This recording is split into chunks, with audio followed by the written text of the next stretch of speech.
और ओरण में हमारे आस्था के केंद्र हैं, हमारे तालाब हैं, हमारी शमशान भूमियाँ हैं। क्षेत्रपाल जी की पहाड़ी ओरण में है। इंग्लिश में कहते हैं cutting of head is not a cure of head. Sir काटना सर दर्द का इलाज नहीं। राजस्व हमारा और प्रशासन हमारा ओरण भूमि की रक्षा नहीं कर पा रहा है किसी कारण से।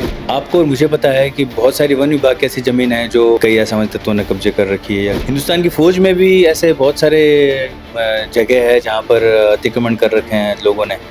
तो उस जमीन को फिर हिंदुस्तान फौज से लेके किसे दे दिया जाए? विभाग बदल देने से सुरक्षा नहीं होगी। रोडवेज की जमीन पर अगर किसी ने अतिक्रमण कर रखा है तो रोडवेज की जमीन क्या वन विभाग को दे दें? कभी भी जब भी मुद्दों की बात होती है तो हमारे जनप्रतिनिधि जो हैं या तो अपनी पार्टी के पीछे छुप जाते हैं या फिर उन मुद्दों से आंखें चुरा लेते हैं या आपसे और मुझसे दूर कहीं भाग जाते हैं। इतना बड़ा मुद्दा है। सर, तो आजाद सिंह राठौड़ इस लड़ाई को कैसे लड़ेंगे?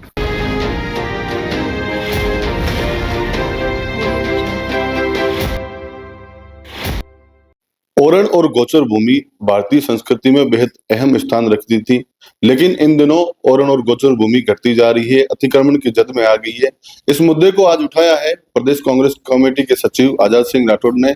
आज हमारे साथ हैं, इनसे जानेंगे कि क्यों जरूरत पड़ी ये मुद्दा उठाने की और कितना अहम है ओरण और गोचर भूमि आम लोगों के लिए। सर, आपने एक मुद्दा उठाया है, क्या ये मुद्दा है और कब क्यों जरूरत पड़ गई इस मुद्दे की? देखिए, मैं आपको पूरा पहले ये प्रकरण और विषय समझाऊं कि हमारे माननीय सुप्रीम कोर्ट ने एक याचिका पे फैसला लेते हुए कहा कि जितने भी ओरण और गोचर हैं उन्हें क्यों ना जो है डीम्ड फॉरेस्ट जो है घोषित कर दिया जाए और उसे वन विभाग को दे दिया जाए। उसके लिए माननीय सुप्रीम कोर्ट ने ये कहा है कि अगर किसी भी व्यक्ति को या गांवों को या हमारी पंचायतों को अगर किसी तरह की आपत्ति है तो उसके लिए आपत्ति दर्ज करवाएं। उनकी आपत्तियां सुनने के बाद में, पढ़ने के बाद में जो है इस पे आगे फिर सुप्रीम कोर्ट फैसला करेगा। तो ये तो है पूरा प्रकरण। ओरण क्या है?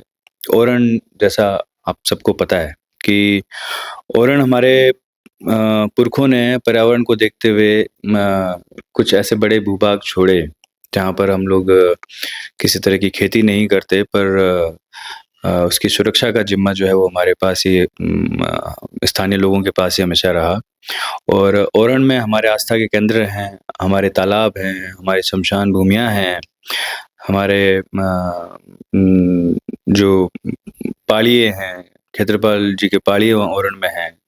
तो इस तरह से ओरण जो है हमारे चरवाहों के लिए जो चारागाह के रूप में भी रहे हैं। तो इस तरह से ओरण को बिना नुकसान करते हुए, पर इसके बावजूद वो हमारे जीवन पद्धति का बड़ा एक हिस्सा रहे हैं। हमने ओरण बनाया, ओरण ने हमें बहुत कुछ दिया, तो हम और ओरण एक दूसरे के पूरक हैं। इसलिए हमसे इस ओरण को अलग नहीं किया जा सकता। ये सबसे बड़ी ज़रूरत है और एक सच्चाई है। तो अब ओरण को हमसे अलग करके जो है वो किसी और को देने से क्या होगा? जैसा मैंने बताया कि हमारे आस्था के केंद्र वहाँ मंदिर वहाँ पर हैं, तो कल उन मंदिर में अगर हम लोग लाइट कनेक्शन के लिए भी जाएंगे, अभी कई मंदिरों में लाइट कनेक्शन नहीं है, तो फिर वो लाइट कनेक्शन वन विभाग हमें देगा या नहीं देगा? शमशान की भूमि की चार दीवारी करानी होगी तो उस पर चार दीवारी की परमिशन वो देगा या नहीं देगा? फिर उसके बाद अगर हमें मान लीजिए हमारे ओरण जो है वो तो सबसे ज़्यादा जो बड़ा क्षेत्र है वो हमारे बाड़मेर जैसलमेर में ही है, लगभग 3 लाख के आसपास। तो उन सब में अगर आने जाने के लिए कोई रास्ता भी अगर हमें ज़रूरत होगी तो वो रास्ता हमें मिलेगा या नहीं मिलेगा? आने जाने के पशुओं को चराने के लिए इजाज़त उसमें मिलेगी या नहीं मिलेगी? जो तालाब है उसका पानी उपयोग में लेने के लिए इजाज़त मिलेगी या नहीं मिलेगी? तो हम लोग एक तरह से वन विभाग के जो है आश्रित हो जाएंगे।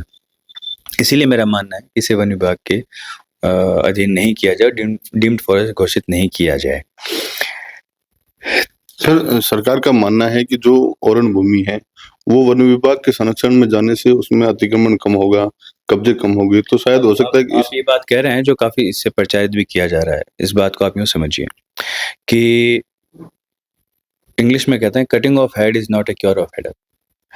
सर काटना सर दर्द का इलाज नहीं है।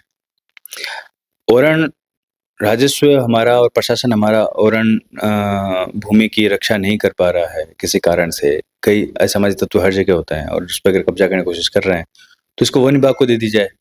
आपको और मुझे पता है कि बहुत सारी वन विभाग की ऐसी ज़मीन है जो कई असामाजिक तत्वों ने कब्ज़े कर रखी है या कई लोगों के पास में कब्ज़े पे आया उसे सुरक्षित नहीं कर पा रहा है, तो उसकी ज़मीन को किसे दे दिया जाए? हिंदुस्तान की फ़ौज को दे दिया जाए।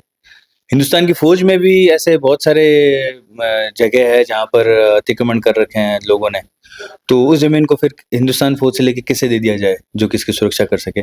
तो इस तरह से सुरक्षा नहीं होगी। विभाग बदल देने से सुरक्षा नहीं होगी। रोडवेज़ की ज़मीन पे अगर किसी ने अतिक्रमण कर रखा है तो रोडवेज़ की ज़मीन क्या वन विभाग को दे दें? नगर परिषद की ज़मीन को वन विभाग को दे दें? और आपके खेत में भी अगर किसी ने अतिक्रमण कर लिया तो उसको क्या वन विभाग को दे दें? ऐसा तो नहीं होता। तो एक ज़मीन पे अगर कहीं पे अतिक्रमण है या कुछ है तो उसके लिए अपन विभाग बदल के उसको तो ये तो कारण बिल्कुल भी जो है वो मैं सही नहीं समझता कि इसीलिए दी जाए। अगर ओरन की रक्षा करने के लिए प्रशासन और राजस्व विभाग जो है कहीं पे काम नहीं कर पा रहा है तो इसे और मजबूत करना चाहिए। इसके लिए अलग से टास्क फोर्स बनानी चाहिए, सर्वेज़ होने चाहिए और वहाँ पर जो है प्रशासन अपने सही रूप से काम करे। सिर्फ़ जैसे इंग्लिश में कहते हैं कि वॉशिंग ऑफ योर हैंड्स, अपने हाथ धो के और खाना खाने के बाद अपने हाथ धो लिए, अपना आप साफ काम से, बाकी का बाकी जो है ना बर्तन कौन धोएगा, खाना कौन बनाएगा, वो ऐसा नहीं हो सकता। सर, इस तरह का मामला एक बार पहले भी आया था, जैसे कुछ जबाड़ में जैसलमेर का कुछ हिस्सा था जो सेना को देने की तैयारी में थी। उसको लेकर स्थानीय स्तर पर काफ़ी विरोध हुआ, जिसके बाद शायद वो मामला आगे बढ़ नहीं पाया। तो सर, नेता आते हैं, बात करते हैं, फिर भूल जाते हैं। तो सर, क्या माने कि इस बार ये मामला लंबा चलेगा? सेना को देना नहीं देना तो वो एक अलग विषय हो गया, ठीक है? उसमें ज़रूरतें भी हैं, सेना की ज़रूरत भी है और वो एक अलग विषय है। तो उसको इससे तुलना अपन नहीं कर सकते। ये अलग चीज़ होगी और वो बिल्कुल अलग चीज़ है। ये तो और जो आपने सवाल किया वही है कि भई कि कहीं जो है ये लग रहा है कि साहब कि भई इसको हम इसकी रक्षा नहीं कर पाएँगे तो इसको किसी और विभाग को दे दो, इसलिए ये अलग। दूसरा ये, चूँकि ये मामला सुप्रीम कोर्ट में अभी विचाराधीन है, इसका डीम्ड फॉरेस्ट घोषित होना प्रस्तावित है।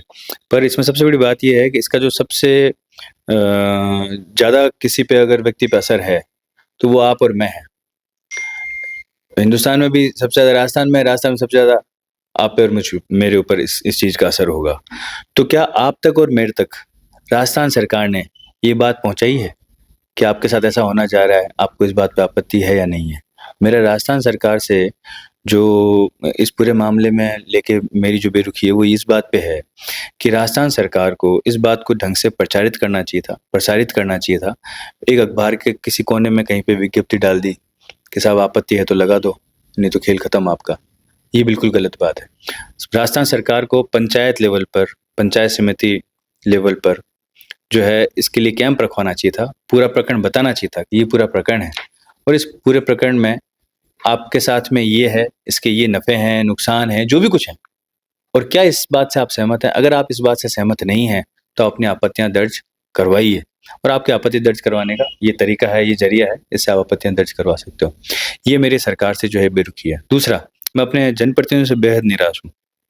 हमारे बाड़मेर के जनप्रतिनिधि जिन्होंने शायद मुझे लगता है कि अपना काम जो सिर्फ़ ये समझ लिया कि वार्षिकोत्सव में जाऊँ, किसी के उद्घाटन समारोह में चले जाऊँ और किसी की शादी में चला जाऊँ और किसी तरह का सम्मान समारोह करा लूँ।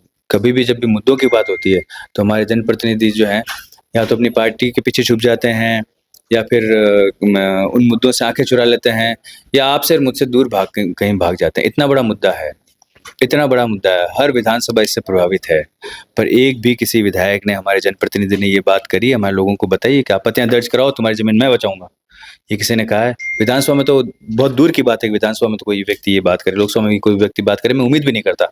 पर कम से कम जो जहाँ जैसे अब आज जिला परिषद की मीटिंग हो रही है अभी यहाँ, आपको उम्मीद है कि आपका कोई जनप्रतिनिधि वहाँ ये बात करेगा कि आप 3 तारीख को जो है ये सारी जो है लुटिया डूब जाने वाली है और ये जिन ओरणों को हम लोगों ने संजो के रखा, सहेज के रखा और मैं उपयोग शब्द अलग तरह का होता है, पर कहीं न कहीं बहुत सारी चीज़ों से हम लोग उससे जुड़े हुए हैं। उसका उसका मैं उपयोग शब्द जो है वो अलग तरह का है, तो मैं ये नहीं कहूँगा हम लोग उसका उपयोग करते हैं, पर हमारा जीवन पद्धति का हिस्सा है वो एक। उसको आपसे अलग कर दिया जाएगा, फिर आप किसी विभाग के भरोसे रहेंगे, वो आँखें बंद करेगा तो आप मंदिर जाके आ जाना, आँखें खोलेगा तो आप मंदिर से भाग जाना। सर, तो आज़ाद सिंह राठौड़ इस लड़ाई को कैसे लड़ेंगे? मैं अपने पूरे सामर्थ्य से, जितना मुझ में सामर्थ्य है, मैं उससे लड़ूँगा और इसकी बात करेंगे। मैं कल या परसों जो है पूरे ज़िले की तरफ से मैं इस ज़िले का नागरिक हूँ और ज़िले का ज़िम्मेदार नागरिक होने के नाते मैं आपत्ति दर्ज करवाऊँगा पूरे ज़िले के मार्फत। तो मैंने कहा कि यह एक जने की बात नहीं है और एक जने के लिए बात नहीं है। ये सब जनों की बात है और सब जनों के लिए है। तो इसमें सब जनों को ही शामिल होना पड़ेगा और निसंदेह कि हमारे लोकतंत्र में जनप्रतिनिधि जो हैं वो हमारा एक बड़ा एक बड़ा अहम उनका किरदार होता है इसके अंदर और वो लोग भी अगर बात करें तो ये बहुत आसानी से होगा। बाकी आप और मैं तो मिलके जो करेंगे वो करेंगे।